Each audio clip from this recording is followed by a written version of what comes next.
Hello, kiddies. Going up to chapter 9, the trumpet. Everybody settled?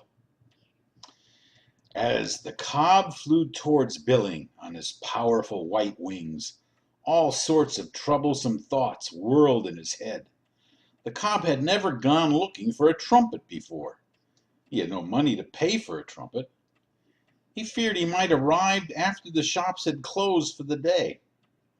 He realized that in the whole continent of North America, where the United States of America was, he was probably the only trumpeter swan who was on his way to the city to get a trumpet.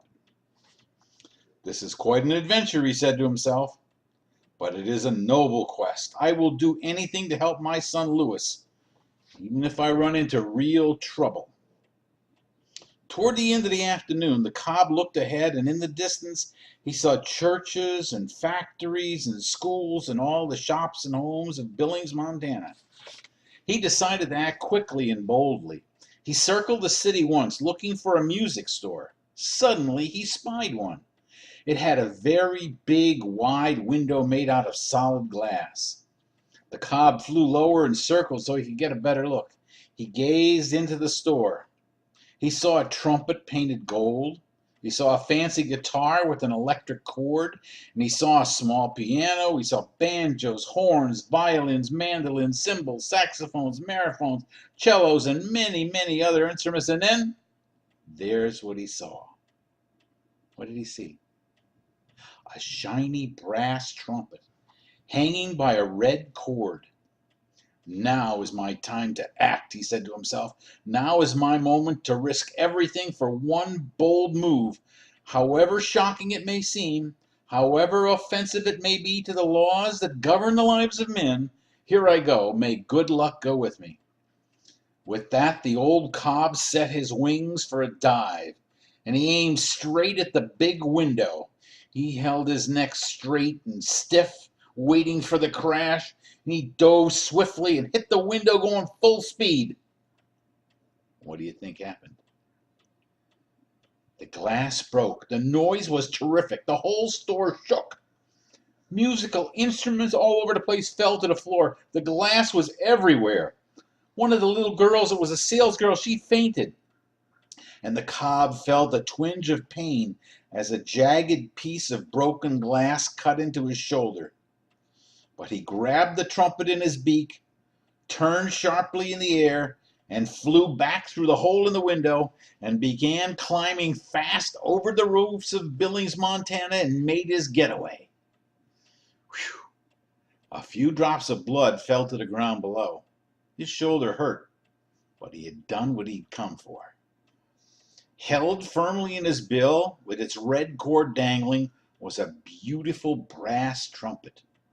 You can imagine the noise in the music store when the cob crashed through the window. At the moment the glass broke, one of the clerks was showing a drum to a customer.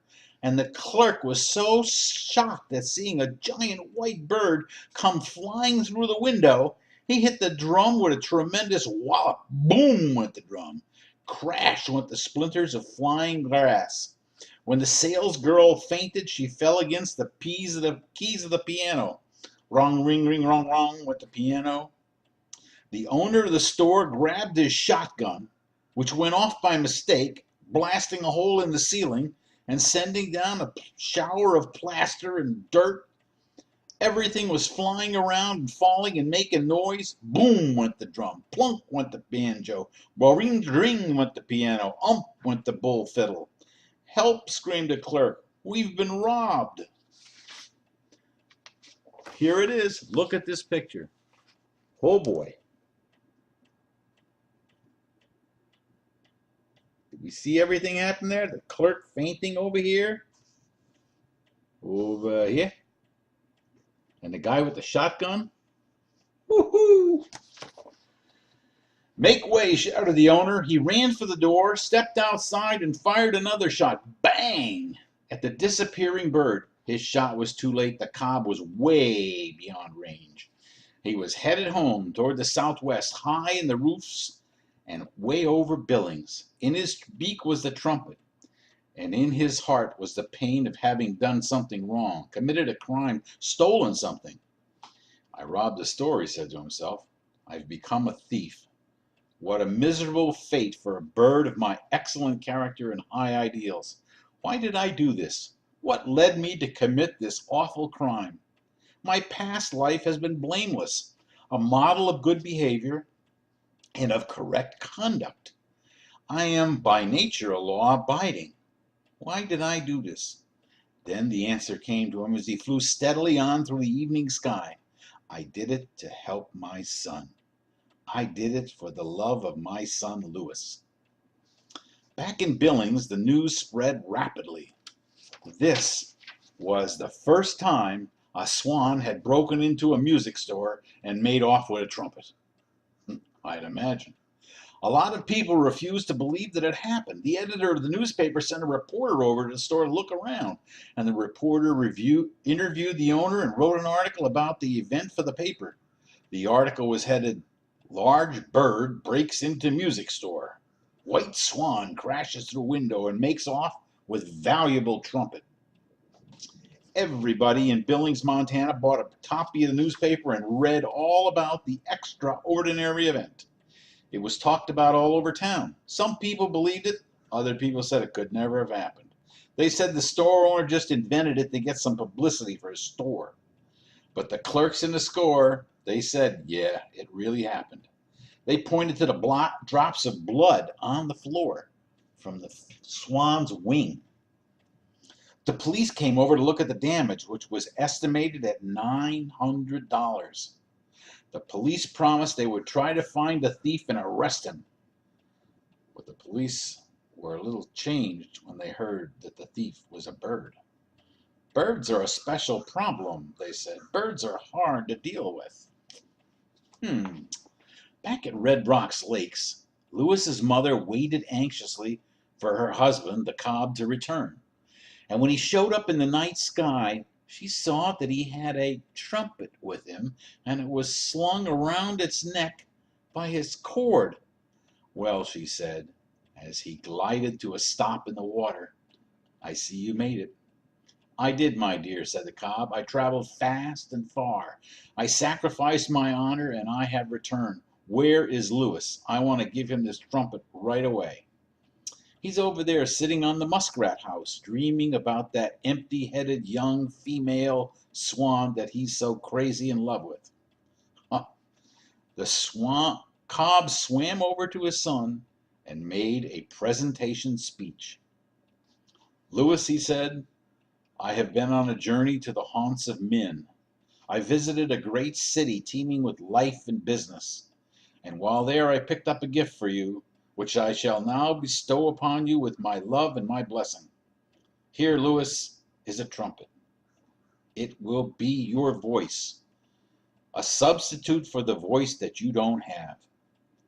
Learn how to blow it, Louis, and life will be smoother and richer and more fun for you. With the help of this horn, you will be able to at last say, "Caw-caw," like every other swan. The sound of music will be in our ears. You will be able to attract the attention of beautiful young females. Master this trumpet, and you will be able to play love songs for them, filling them with love and surprise and longing. I hope it will bring you happiness, Louis, and a new and better life.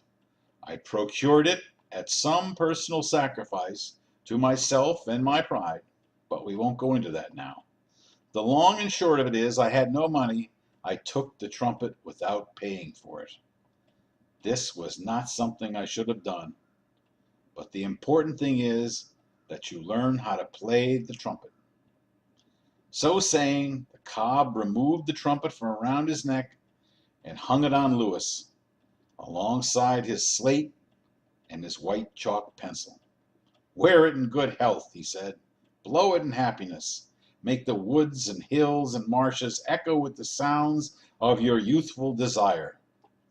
Louis wanted to thank his father, but he was unable to say a word.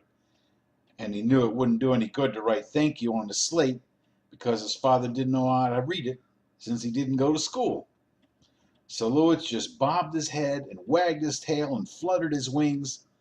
The cob knew by these signs that his son was very happy and the gift of the trumpet was acceptable. And that's the end of chapter 9.